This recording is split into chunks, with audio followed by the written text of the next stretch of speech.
Ladies and gentlemen, please take your seats as the program will begin momentarily.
Please welcome Jack Schlossberg, grandson of John F. Kennedy, and Sheethal Acharya.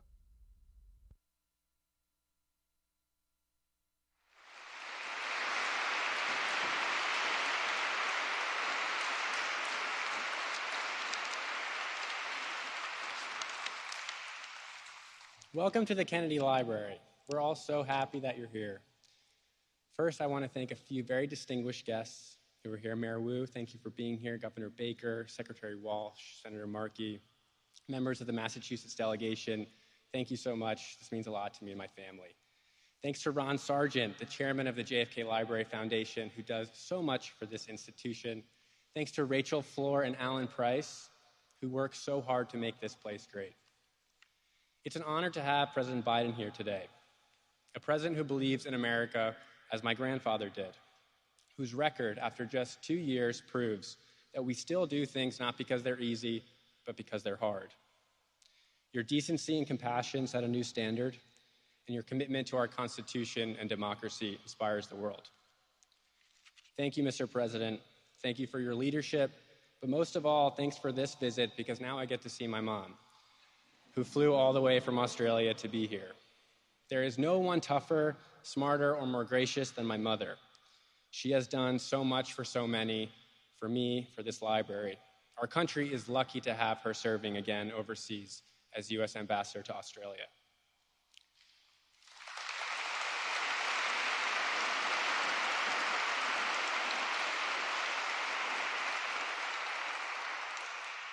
Before we hear from her and President Biden, I would like to introduce Sheethal Acharya, who will say a few words.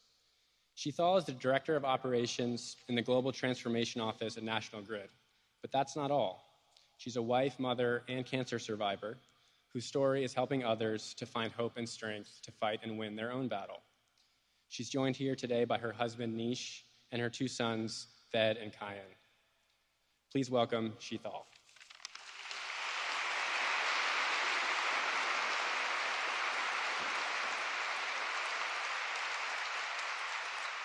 Thank you, Jack. President Biden, Ambassador Kennedy, and guests, it's an incredible honor to be here with you to support the Cancer Moonshot. It's truly by the grace of God and modern medicine that I'm even here with you today to mark the occasion. In January 2020, I received the dreaded call from my doctor. They found something during my annual mammogram. I had ductal carcinoma in situ, or DCIS, an early form of breast cancer. Over the next 2 years, I had 8 surgeries, including a deep flap mastectomy and over 6 months of bed rest, only just finishing this past March. Today, I'm here to say that I'm both thrilled and relieved to say that I'm cancer-free.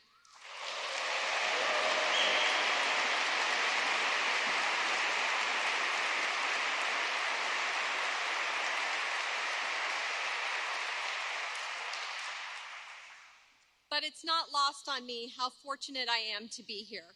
I had the world's best healthcare professionals treating me, including my own surgical dream team at Dana-Farber and Brigham and Women's Hospital, Dr. Andrea Pusick, Dr. Esther Ree, and Dr. Matt Carty, and my primary care physician, Dr. Denise Mayo, all guiding me. I'm also here because of the strong family and community to which I belong. In addition to my husband, Nish, and my boys, Ved and Kayan, who are here today, I drew strength from countless friends and family. They did everything for me. I didn't have to stop working and was able to continue a career I love with the support of amazing managers. But I know not everyone has access to such phenomenal health care, or lives close to loved ones, or has empathetic employers. That's why President Biden's Cancer Moonshot is so critically important. Since my diagnosis just 2 years ago, 7 friends were diagnosed with breast cancer, another with thyroid cancer, and 1 with pancreatic cancer.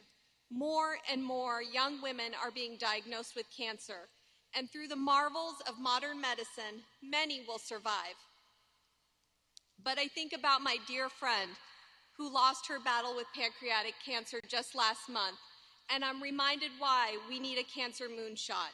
We need to end cancer, and I'm so grateful to President Biden for his leadership and never losing sight of the importance of ending a disease that impacts every American family.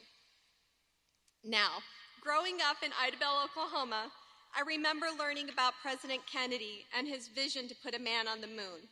And I've always admired Ambassador Kennedy for her own individual accomplishments and resilience. She has consistently exemplified her father's legacy through a lifetime of service. And I hope that I have contributed to that same commitment to service in my life, including supporting others as they start their own cancer journeys. Thank you.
Please welcome Ambassador Caroline Kennedy and the 46th President of the United States, Joe Biden.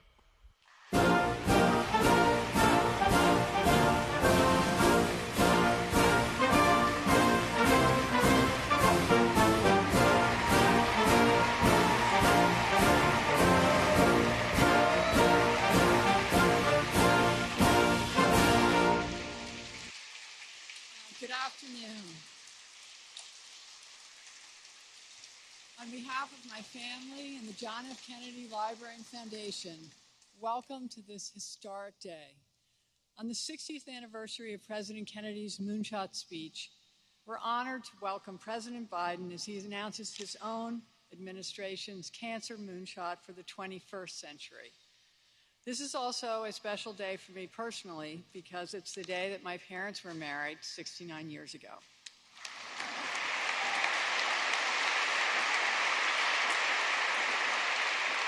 We're so happy to have Mayor Wu, Mayor Landrieu, Senator Markey, Administrator Becerra, Governor Baker, Secretary Walsh, and so many members of the Massachusetts delegation with us. We're grateful for your support of the library over many years.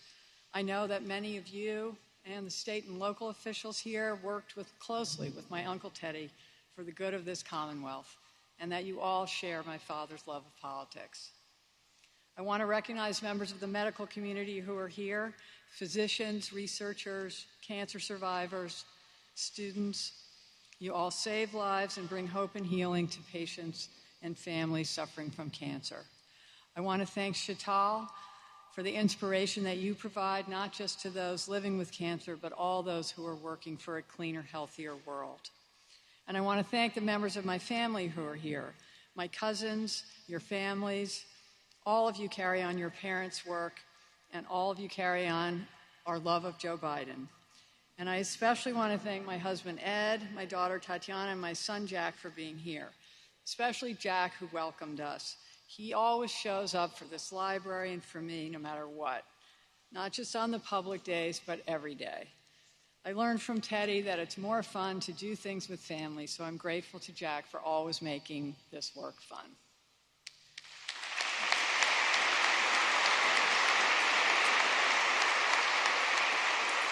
A few years ago, we celebrated the 50th anniversary of the moon landing, and the world was captivated by the memory of that event. But almost more remarkable was that such a historic national achievement was set in motion by a single speech.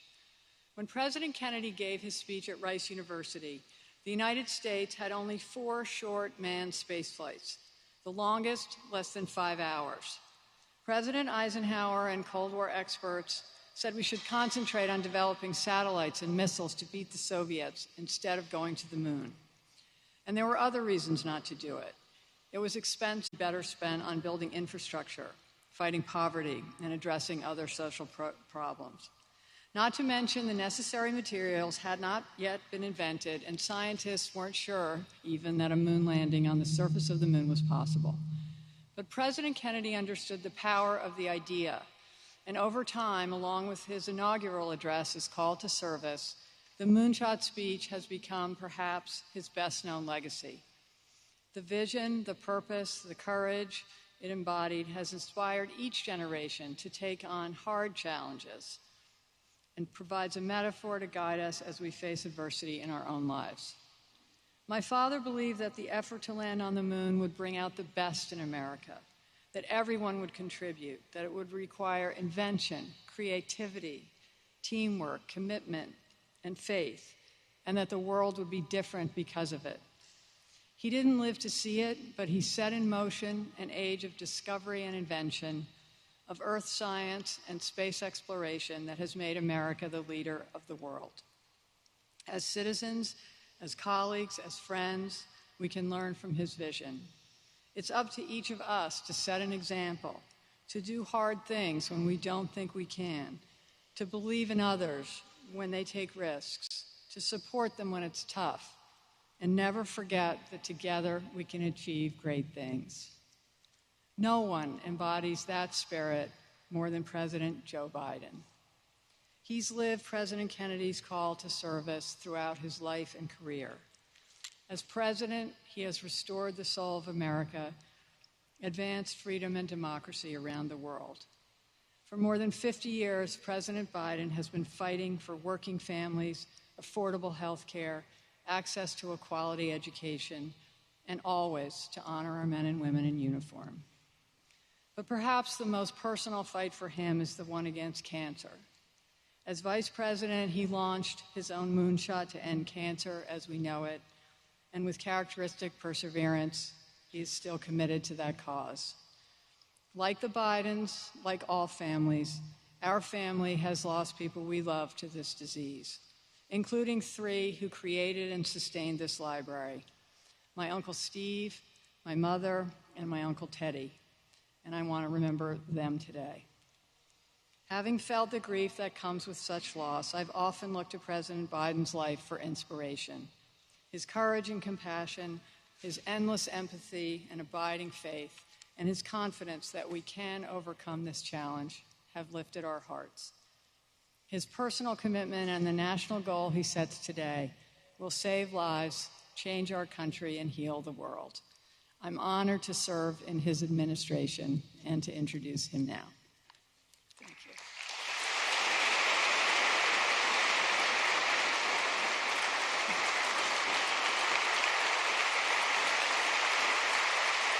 Thank you, Madam Ambassador.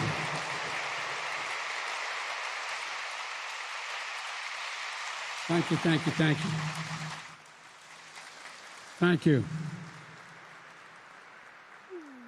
Madam Ambassador Caroline, thank you for that introduction and for your enduring friendship. I was talking earlier about how your family had a very difficult time in my life when I first got to the Senate as a 29-year-old kid before I was sworn in, where I lost my wife and my daughter and my 2 boys were so badly injured when struck by the tractor trailer. And your family was there for me. No, I really mean it. Your family was there for me. You may remember some of it, and I'll never forget it. They got me and my boys through an awful lot. I'm truly honored to be with you all and your incredible family. And Jack, I believe your generation is the best educated, most talented generation in our history. And that's the reason I'm so optimistic about the future, and that's not hyperbole. I mean it. You know, Chital, thank you for sharing your powerful story. And thank you, Mayor Wu, for the passport into this great city. And thank you to Health and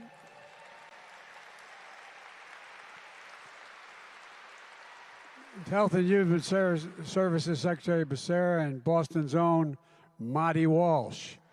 Marty.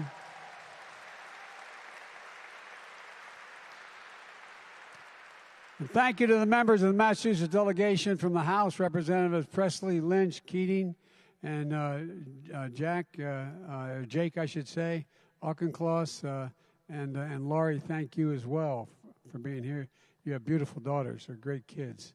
And I want to thank all of you, the cancer patients, survivors, caregivers, and don't jump from up there, okay? And for all the leaders of science and medicine for being here today. This is a powerful place for reflection and remembrance.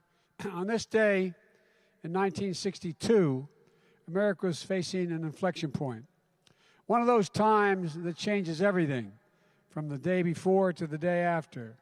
The shadow of world wars cast over a Cold War. The march on civil rights, urgent yet uncertain. And against all of that and more, America faced a choice to move forward or to move backwards, to build the future or obsess about the past, to be a nation of unity and hope and optimism, or a nation of division, violence, and hatred. At this inflection point, President Kennedy made a choice for the nation, thank God. On this day in 1962 at Rice University in Houston, he spoke about America's possibilities. I was asked by Xi Jinping, who I met with more than any other world leader in the Tibetan Plateau, and he turned to me and he said, "Can you define America for me?" And I said, yes, and I was sincere. I said, one word, possibilities. In America, we believe anything is possible. I mean it. And in choosing to go to the moon, President Kennedy said America was doing so, quote, not because it was easy, but because it was hard. Because the goal will serve to organize and measure the best of our energy and skills, because that challenge is one that we are willing to accept. One we are unwilling to postpone, and one which we intend to win. Unwilling to postpone. President Kennedy, unwilling to postpone. President Kennedy set a goal to win the space race against Russia and advance science and technology for all of humanity. And when he set that goal, he established a national purpose that could rally the American people in a common cause. And he succeeded. Now, in our time, on the 60th anniversary of his clarion call, we face another inflection point. And together, we can choose to move forward with unity, hope, and optimism. And I believe we can usher in the same unwillingness to postpone, the same national purpose that will serve to organize and measure the best of our energies and skills to end cancer as we know it and even cure cancers once and for all.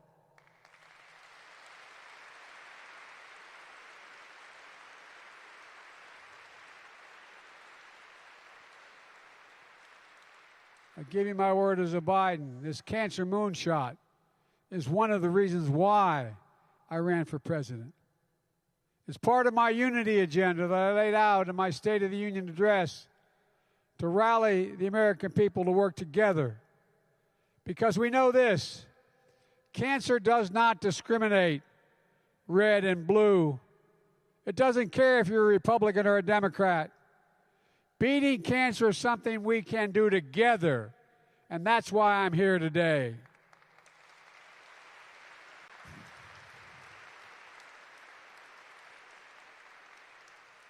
We've made enormous progress in the past 50 years since President Nixon signed the National Cancer Act to declare a war on cancer. We learned cancer is not a single disease, but there are over 200 different types of cancers caused by different genetic mutations in our cells. We discovered new medicines, therapies, early detection and prevention measures to extend and to save lives. In the first 25 years since the National Cancer Act, the death rate from cancer largely remained unchanged. Then things began to change. With progress over the last 25 years, the death rate from cancer has fallen more than 25%. But despite the progress of lives extended, lives saved, cancer is still the #2 cause of death in America, second only to heart disease.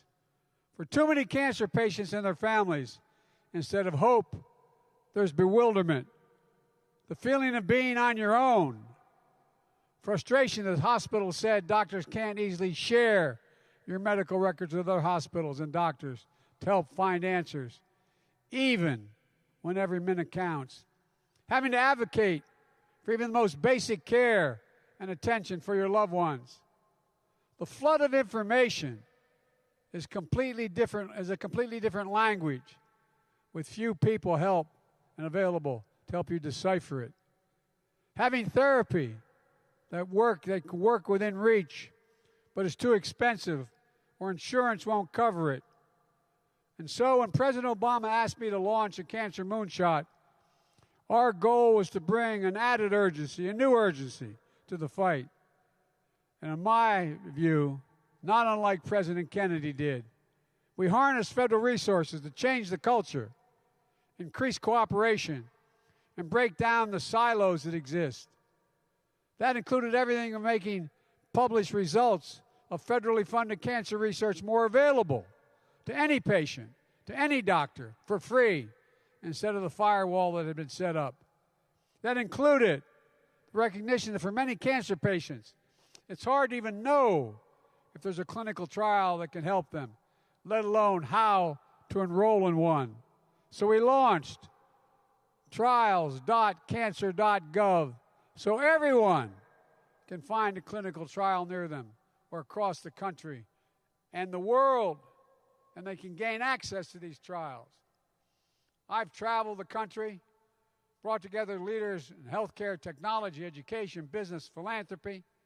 I visited many of the major cancer research centers in the world, and nowhere, no matter where I was or what the topic at hand, world leaders wanted to talk to me about our Cancer Moonshot. That's not hyperbole, that's a fact. For example, Pope Francis convened a major international conference on cell therapies at the Vatican and invited me to speak about our mission. And one of the final pieces of legislation President Obama signed into law was the bipartisan 21st Century Cures Act. It streamlined the Food and Drug Administration, the FDA, by creating an oncology center of excellence so new cancer treatments can be evaluated faster. It provided 7 years of new funding, including research on cancer therapies and the disparities, trial networks to discover new drugs, and new efforts in childhood cancer. As President of the United States Senate, I presided over the overwhelming bipartisan vote and watched my friend Mitch McConnell name the cancer provisions in that bill after my son Beau, who had lost his life to that disease just months earlier. And when we left office, Jill and I knew we had to keep going through, keep it up, so we initiated the Biden Cancer Initiative. We focused on turning the moonshot into a movement, not just a shot, a movement, to create a cancer research and care system that most people think we already have, but they don't realize until they find they have cancer that we don't, but one that we deserve. And everywhere we'd go, people would share their stories, literally, in grocery stores, airports, rope lines.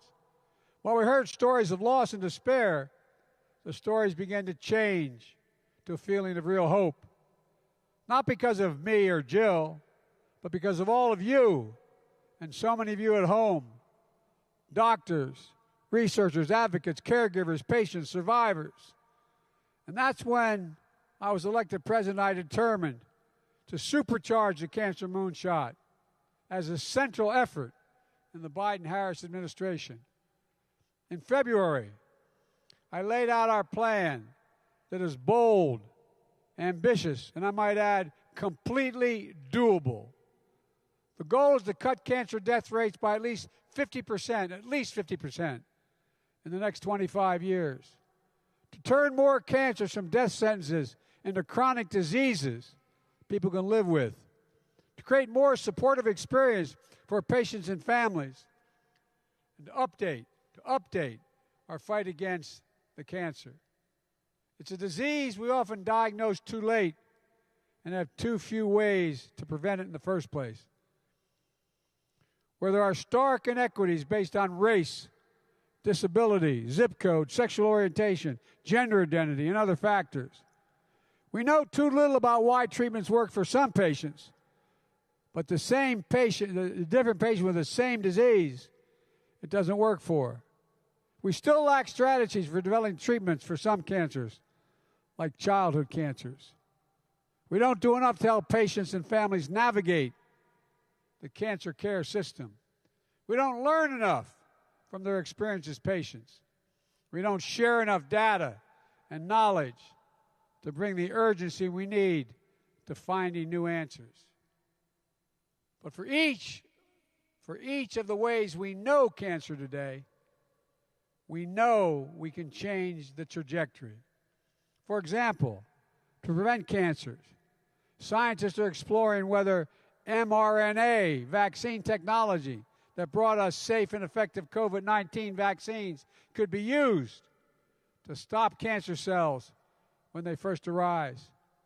To target the right treatments, we're learning more about how to use genetics, immune response, and other factors to tell which combinations of treatments are likely to work best for each individual.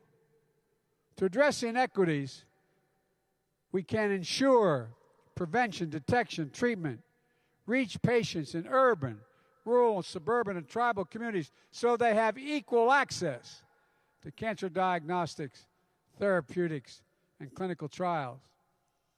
As part of the Supercharged Moonshot, I'll use my authorities as president to increase funding to break log jams and to speed breakthroughs. I've also formed a new cancer cabinet that is driving a whole-of-government effort to unleash every possible asset within our power, from NASA, that knows more about radiation than any doctor does, to the Defense Department, that has the ability to calculate, and the Energy Department, do 1 million billion calculations per second. Health and Human Services, Secretary Becerra plays a key role in the Cancer Cabinet, as does Marty Walsh, a childhood cancer survivor, who is committed to helping Americans get time off for cancer screenings or care for a loved one. The White House Office of Science and Technology Policy is changing the path for the Cancer Moonshot for 2022 and beyond. And today, I'm setting a long-term goal for the Cancer Moonshot to rally America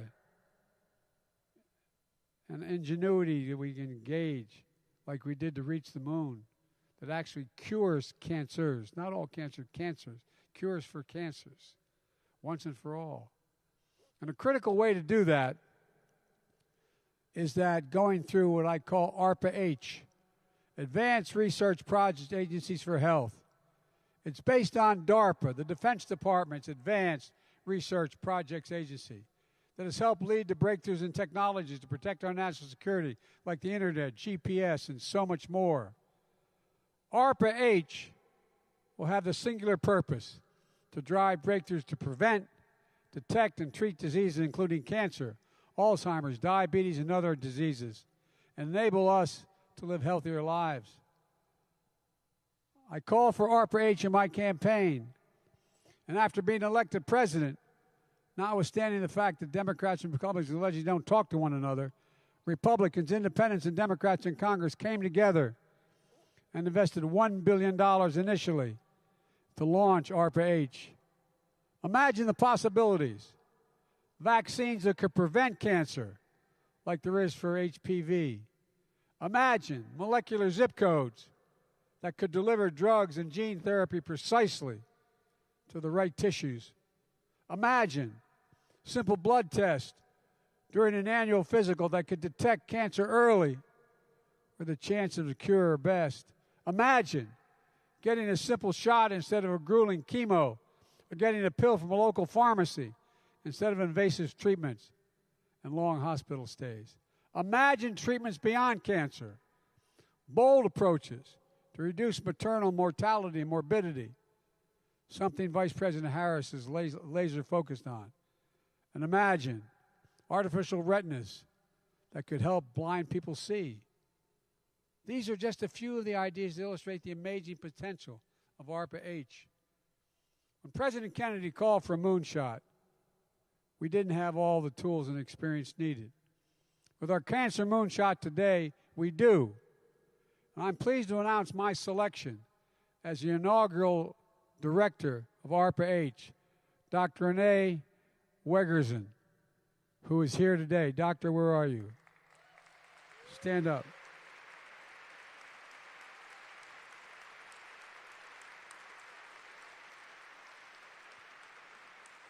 A leading biomedical scientist, a decade of experience leading multiple biotech projects at DARPA. And by the way, it's about how to use all the assets we have, all of them.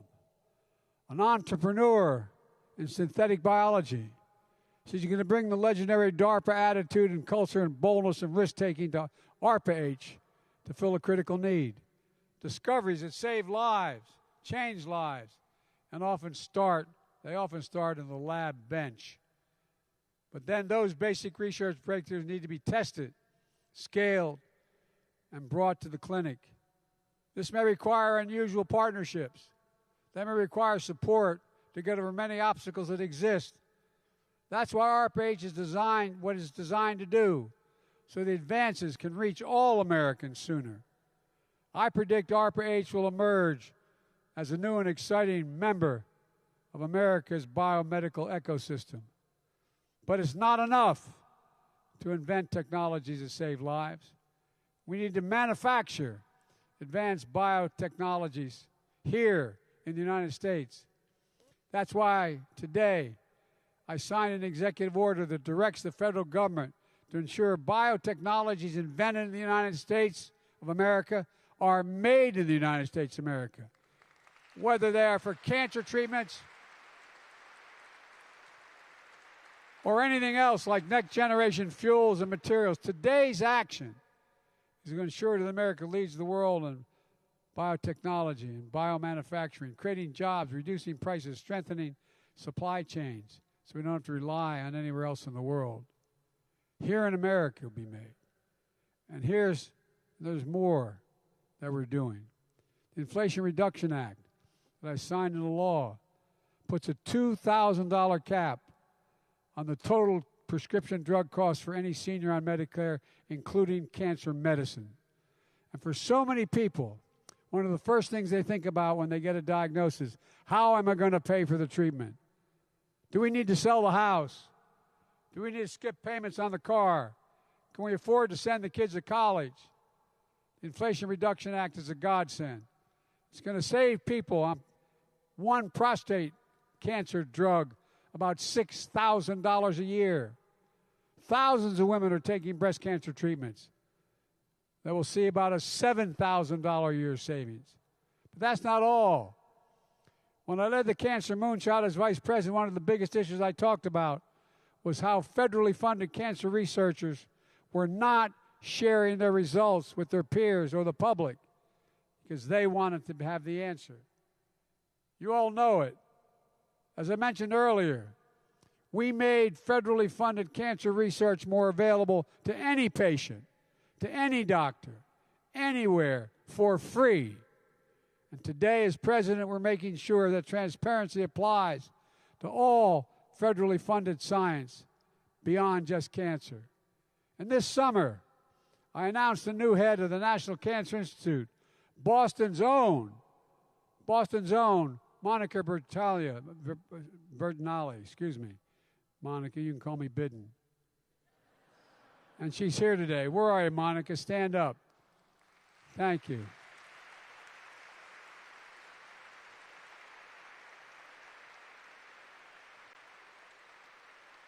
The National Cancer Institute is launching a major national trial for those new tests I mentioned that could detect one or more cancers merely by taking blood samples. You know, if that's the case, these blood tests could lead to less invasive cancer detection tools that will save lives. We're also launching the first ever Cancer Moonshot Scholar Program to support a new generation of scientists from every background, from every part of the country, to launch their cutting-edge research and careers. But we need everyone to get in the game. That's why I'm also calling on the science and medical communities to bring the boldest thinking to this fight. I'm calling on the private sector to develop and test new treatments, make drugs more affordable, share more data and knowledge that can inform the public and benefit every company's research. And I'm respectfully calling on people living with cancer and caregivers and families to keep sharing their experience and pushing for progress. Go to whitehouse.gov/Cancer Moonshot. Share your ideas. So many of you have already made a difference. Last month, I signed the so-called PACT Act into law, one of the most significant laws helping veterans and their families impacted by toxic exposure, like burn pits that lead to cancer. It was veterans and their families, advocates and allies, who helped me get this bill to my desk. They never gave up. They never stopped. They slept on the Capitol steps. It matters. It's personal to all of us. So let me close with this. Caroline, I couldn't be here and not talk about your Uncle Teddy. He was one of my dearest friends. One of the things that brings us close as families is the dread of cancer that he and I both fought to the end and died months apart. After Bo passed, Vicki wrote me a letter about how, after Ted lost his older brother Joe, his father wrote to a friend who just lost his son. Caroline, your grandfather wrote, and I quote, "When one of your loved ones goes out of your life, you think of what he might have done with a few more years, and you wonder what you're going to do with the rest of yours. Then one day, because there's a world to be lived in, you find you are part of it, trying to accomplish something he did not have time enough to do. And perhaps that is the reason for it all. I hope so." End of quote. For so many of us, that's what we're trying to do. Live a life worthy of the loved ones we've lost, the loved ones we can save. With their hope and absolute courage, and with an unwillingness to postpone, and with a singular purpose for ourselves as a nation. President Kennedy said in this day 60 years ago, "We set sail on this new sea because there's new life-saving knowledge to be gained that must be used for progress of all people." End of quote. In our time today, that's our charge to keep, in my view. I know we can do this together because I know this: there's nothing beyond our capacity if we work together as the United States of America. God bless you all, and may God protect our troops. Thank you for listening.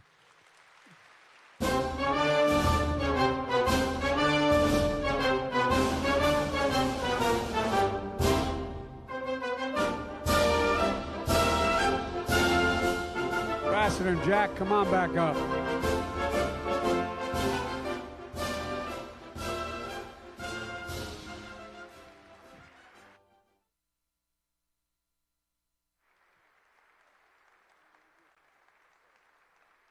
Thank you very much. Keep up the fight. Thank you.